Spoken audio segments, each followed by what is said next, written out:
وَنُفِخَ فِي الصُّورِ، جس دن سور میں پھونکا جائے گا تو کیا ہوگا؟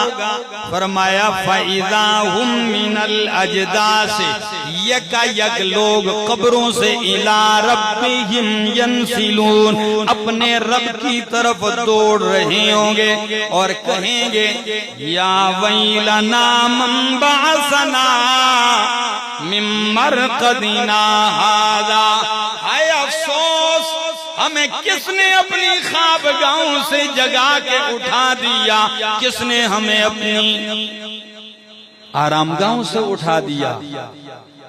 کیوں؟ قیامت کی ہولناکی دیکھیں گے تو قبریں ان کو کیا نظر آنے لگیں گی؟ آرامگاہیں نظر آنے لگیں گی۔ وہ سختی اتنی ہوگی۔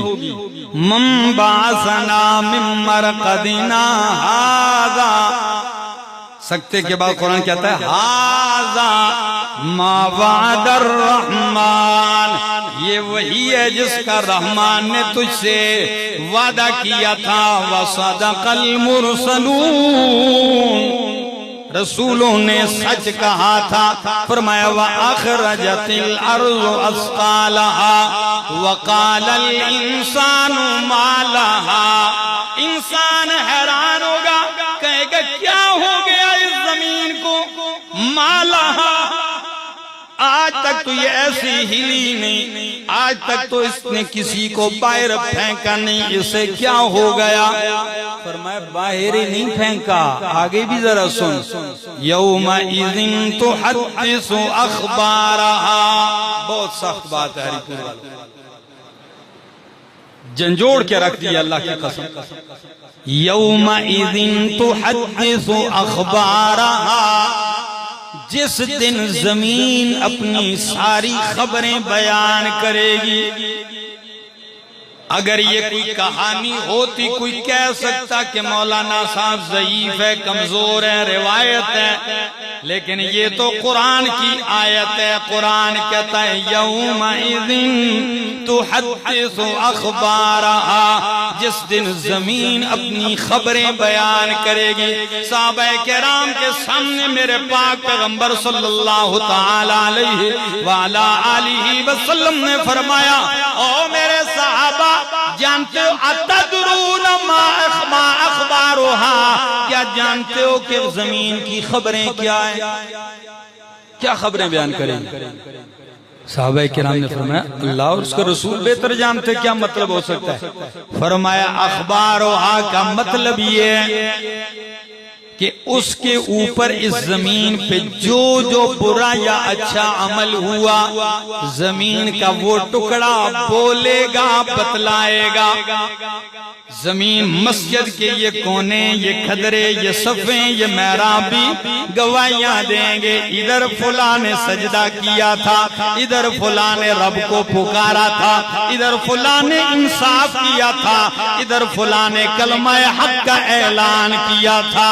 وَيَوْمَئِذٍ تُحَدِّثُ أَخْبَارَهَا، اور یہ بھی بیان کرے گی زمین کے یہ ٹکڑے کہ اس جگہ پہ فلاں نے بدکاری کی تھی، فلاں نے یہاں پر شراب پی تھی، فلاں نے اس جگہ پہ قتل کیا تھا، فلاں نے اس جگہ پہ منہ کالا کیا تھا، فلاں نے اس جگہ چوری کی تھی، فلاں نے ڈاکہ ڈالا تھا، فلاں نے ادھر بیٹھ کے غیبت کی تھی۔ جو جو کچھ بھی تو کرتا رہا، پہاڑ کی اوٹ میں کرتا رہا، چٹان کی اوٹ میں کرتا رہا، دیوار کی اوٹ میں کرتا رہا، جنگل بیابانوں ریگستانوں میں کرتا رہا، زمین کے جس چپے پہ تو گناہ کرتا رہا یا نیکی کرتا رہا، یہ زمین اسے کیا کرے گی؟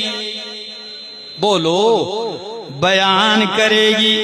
اچھا آپ کے ذہن میں آئے گا زمین تو بے جان چیز ہے، بولے گی کیسے؟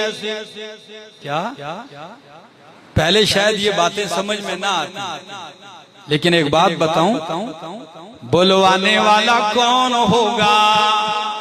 اللہ ہوگا، تو اللہ جسے چاہے بلوا دے، اللہ زبان کو بلواتا ہے۔ یہ بھی تو گوشت کا ایک ٹکڑا ہی تو ہے نا، جی گوشت کا ٹکڑا زبان بھی ہے، گوشت کا ٹکڑا ہاتھ بھی ہے، گوشت کا ٹکڑا پاؤں بھی ہے۔ اس کو طاقت بولنے کی دی اور اس کو طاقت نہیں دی۔ تو جس ذات نے اس زبان کے اندر گویائی کی طاقت رکھی اور یہ بول پڑتی ہے، اگر یہ طاقت اٹھا کے اللہ ہاتھ کی انگلیوں میں رکھ دے تو انگلیاں بول جائیں گی کہ نہیں؟ کیا مشکل ہے اس ذات کے لیے؟ ایک تو یہ، لیکن ایک اور بات بھی بتاؤں کہ جب زمین بے جان ہے کیسے بولے گی؟ میرا دوست، یہ موبائل بھی تو بے جان ہے، یہ کیمرہ بھی تو بے جان ہے، یہ پرانے زمانے میں جو وی سی آر کا جو بڑی کیسٹ ہوتی تھی اس میں ایک پٹائی تو پڑا ہوتا تھا باریک سا، ٹیپ ریکارڈر کے اندر ایک بے جان پٹائی تو ہوتا تھا۔ یہ ساری بے جان چیزیں اسٹوڈیو کے اندر بننے والی فلم کی ساری کارروائی کو اسٹوڈیو کی وہ ریکارڈنگ محفوظ کر لیتی ہے کہ نہیں؟ 10 سال بعد بھی آپ اس کو چلاؤ، وہی حرکت، وہی لمحے، وہی جگہ، وہی ادائیں۔ اگر انسان ایک بے جان چیز سے یہ کام لے سکتا ہے تو اس مالک کائنات کے لیے کیا مشکل ہے؟ او انسان، اسٹوڈیو میں بننے والی فلم اور ریکارڈنگ اگر یہ کمال کر سکتی ہے کہ تیری حرکات اعمال ریکارڈ کر سکتی ہے، تو بس دوسرے لفظوں میں یوں سمجھ لے کہ یہ پوری دنیا انسان کے اعمال کے لیے رب کی بنائی ہوئی اسٹوڈیو ہے۔ اس دنیا میں ہے، رب کی بنائی ہوئی اسٹوڈیو میں ہے، تیری ریکارڈنگ شروع ہے، چاہے سو رہا ہے، کھا رہا ہے، پی رہا ہے، چل رہا ہے، کیا ہے؟ تیری ریکارڈنگ شروع ہے۔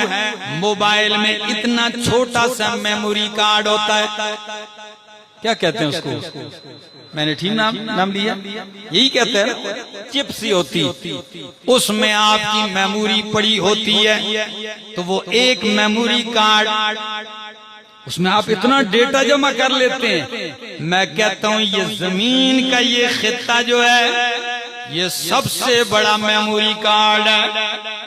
اس پہ جو ہو رہا ہے، کیا ہو رہا ہے؟ اس چپ میں ریکارڈ ہو رہا ہے، نوٹ ہو رہا ہے، اور ریکارڈ کرنے کے طریقے آپ تو کبھی کبھی چپ لگا کے خفیہ، لوگ کہتے ہیں خفیہ ریکارڈنگ ہوئی ہے، خفیہ کیمرہ لگا ہے، پکڑا بھی جاتا ہے، رب نے بتا بھی دیا، آپ پھر بھی اس کیمرے کی آنکھ سے نہیں بچ سکتے، نہیں بچ سکتے ہو، اللہ کی قسم۔ ریکارڈنگ کے 3 طریقے ہیں۔ کتنے طریقے؟ میں صرف اس مقام پہ ذکر کرتا ہوں، باقی نہیں۔ 3 طریقے ہیں رب کے ریکارڈ کی۔ ایک یہ ہے زمین ریکارڈنگ کر رہی ہے، آپ کی میموری پڑھ رہی ہے، بولے گی۔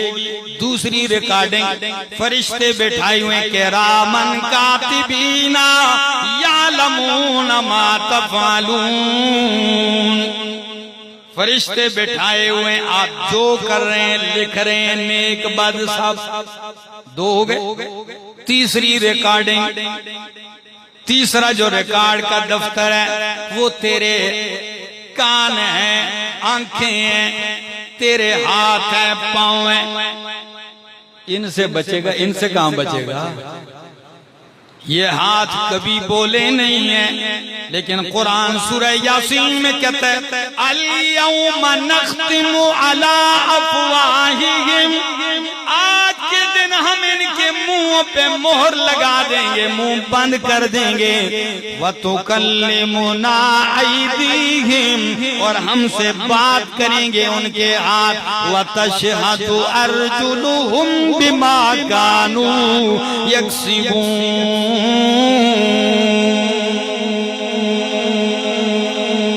اور تیرے پاؤں بولیں گے۔ اللہ کی قسم ایک عجیب منظر ہوگا۔ میں کہتا ہوں قیامت کی دلچسپیوں میں ایک یہ بھی ہے کہ بڑے بڑے راز کھلیں گے۔ کیا؟ بڑے بڑے راز کھلیں گے، جو سالہ لاکھوں سال سے، ہزاروں سال سے جن رازوں پہ پردے پڑے ہوئے ہیں اور دنیا ان کے تجسس میں مر گئی ہے کہ کیا ہے اس کی حقیقت، کوئی جان نہیں سکا، ان ساری چیزوں کی حقیقتیں کھلیں گی۔ فرمایا یومئذ تحدث اخبارہا، بِأَنَّ رَبَّكَ